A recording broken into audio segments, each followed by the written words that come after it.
Para hadirin, untuk saat sekarang ini kita menyaksikan Bapak Menteri Pertanian Republik Indonesia akan segera melakukan pemotongan padi secara simbolis, dan pada kesempatan ini turut disaksikan oleh atau didampingi oleh PLT Gubernur Aceh, panen perdana Wali Nangro atau yang mewakili, kemudian anggota DPRI Aceh, juga ada Ketua DPRA pada hari ini Pangdam Iskandar Buddha, dan Lanut Siri Kapolda Aceh atau yang mewakili Bapak Kajati Aceh beserta Bapak Bupati Aceh Besar.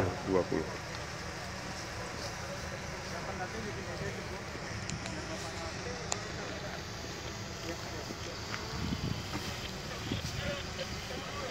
Prosesi ini diliput oleh puluhan wartawan, media cetak dan media elektronik, berita lokal dan nasional.